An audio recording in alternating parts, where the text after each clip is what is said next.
नाज़रीन, अगर आपके बिजली के बिल पर भी अचानक एक नया QR कोड आ गया है और आप ये सोच रहे हैं कि आखिर ये क्या है, इसे स्कैन कैसे करना है और क्या वाकई इसके जरिए बिजली के बिल में रिलीफ मिलने वाला है। आज की ये वीडियो आपके लिए बहुत ही अहम साबित होने वाली है, क्योंकि नाज़रीन, हुकूमत पाकिस्तान ने क्रॉस सब्सिडी प्रोग्राम 2026 के तहत बिजली सार्फिन के लिए नया वेरिफिकेशन सिस्टम मुतारफ करा दिया है। और अब लाखों सार्फिन के ज़हन में एक ही सवाल गर्दिश कर रहा है, क्या QR कोड स्कैन करना लाजमी है? किन लोगों को सब्सिडी मिलेगी? अगर QR कोड स्कैन ना किया तो क्या रिलीफ बंद हो जाएगा? और आखिर ये पूरा सिस्टम काम कैसे करेगा? नाज़रीन, आज की वीडियो में हम आपको स्टेप बाय स्टेप मुकम्मल तरीका बताएंगे, इसलिए वीडियो को आखिर तक आपने जरूर देखना है, क्योंकि एक छोटी सी गलती आपको सब्सिडी से महरूम भी कर सकती है। नाज़रीन, सबसे पहले समझ लेते हैं कि क्रॉस सब्सिडी प्रोग्राम 2026 आखिर है क्या। नाज़रीन, हुकूमत अब बिजली के शोबे में एक नया निजाम ला रही है, जिसके तहत ज्यादा बिजली इस्तेमाल करने वाले सार्फिन से हासिल होने वाली रकम का कुछ हिस्सा कम यूनिट्स इस्तेमाल करने वाले सार्फिन को रिलीफ देने के लिए इस्तेमाल किया जाएगा। यानी अगर आप बिजली इस्तेमाल करते हैं तो आपको बिल से रियायत मिल सकती है। खास तौर पर वो सार्फिन जो 100 यूनिट्स, 150 यूनिट्स या 200 यूनिट्स तक बिजली इस्तेमाल करते हैं, इनके लिए ये प्रोग्राम काफी अहम समझा जा रहा है। लेकिन अब सबसे अहम बात, हुकूमत ने वेरिफिकेशन के लिए बिजली के बिलों पर QR कोड देना शुरू कर दिया है, और यही QR कोड इस वक्त सोशल मीडिया पर सबसे ज्यादा जेरे बहस है। नाज़रीन, कई लोग खौफजदा हैं कि अगर QR कोड स्कैन ना किया तो सब्सिडी खत्म हो जाएगी, जबकि कुछ लोग इसे फेक या स्कैम भी करार दे रहे हैं। तो आइए हकीकत जान लेते हैं। नाज़रीन, अब सवाल ये पैदा होता है कि इस QR कोड को कैसे स्कैन किया जाए। नाज़रीन, QR कोड स्कैन करने के लिए सबसे इंपॉर्टेंट और जरूरी ये बात है कि आपके पास एंड्रॉइड सेट होना चाहिए, क्योंकि एंड्रॉइड मोबाइल से ही ये QR कोड जो है स्कैन होता है। नाज़रीन, सबसे पहले आपने अपना बिजली का बिल हाथ में लेना है।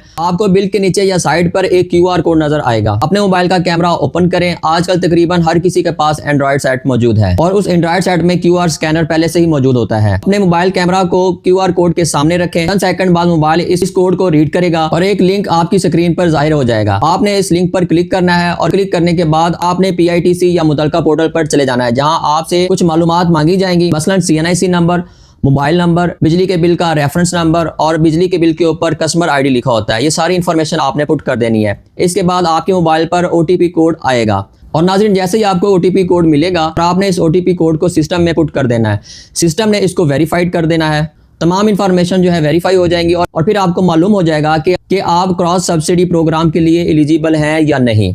लेकिन नाज़रीन, यहाँ पर एक बहुत बड़ी वार्निंग भी है। इस वक्त सोशल मीडिया पर कई फेक लिंक्स भी गर्दिश कर रहे हैं।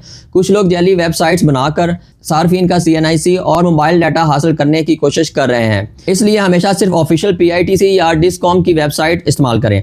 कभी भी किसी व्हाट्सएप लिंक या फेक SMS पर ट्रस्ट ना करें। नाज़रीन, अब एक और अहम सवाल है, अगर QR कोड स्कैन ना हो तो फिर क्या करें? नाज़रीन, आपको घबराने की ज़रूरत नहीं है, क्योंकि कई दफ़ा इस तरह होता है कि कैमरा प्रॉपर फोकस नहीं करता, QR कोड धुंधला होता है, या फिर वेबसाइट डाउन जा रही होती है। ऐसी सूरत में आप मैनुअली भी अपना रेफरेंस नंबर डालकर मालूमात वेरीफाई कर सकते हैं। नाज़रीन, अब सवाल ये है कि इस प्रोग्राम से फ़ायदा किसको होगा? तो मैं आपको बताता चलूँ कि इब्तदाई इत्तलात के मुताबिक कम बिजली इस्तेमाल करने वाले सार्फिन को ज़्यादा फ़ायदा मिलने का इम्कान है, जबकि मल्टीपल मीटर्स एक CNIC पर कई कनेक्शंस या गलत मालूमात देने वालों की जांच पड़ताल भी की जा सकती है। यानी अब सिस्टम पहले से ज़्यादा सख्त होने जा रहा है। और सबसे बड़ी बात, कई लोग ये भी दावा कर रहे हैं कि आने वाले दिनों में ये सब्सिडी सिर्फ इन्हीं सार्फिन को मिलेगी जिनकी मालूमात मुकम्मल वेरीफाई हो जाएंगी। अगर ऐसा हुआ तो लाखों लोगों के लिए QR वेरिफिकेशन बहुत अहम बन सकती है। तो नाज़रीन, अगर आप भी चाहते हैं कि आपको बिजली के बिल में मुमकिन रिलीफ मिल सके, तो अपने बिल पर मौजूद QR कोड को ज़रूर चेक करें, और याद रखें, किसी भी गैर मुसद्दका लिंक या फेक वेबसाइट पर अपनी मालूमात हरगिज़ ना एंटर करें। अगर वीडियो पसंद आई हो तो वीडियो को लाइक करें, कमेंट में अपनी कीमती राय ज़रूर दें, मेरे इस चैनल को सब्सक्राइब करें और बेल आइकॉन लाजमी दबाएं, ताकि बिजली, बजट, सब्सिडी और सरकारी स्कीमों पर नई अपडेट आप तक सबसे पहले बआसानी पहुंच सके। Thank you so much for watching. अपना ख्याल रखिएगा। अल्लाह हाफ़िज़ नासिर।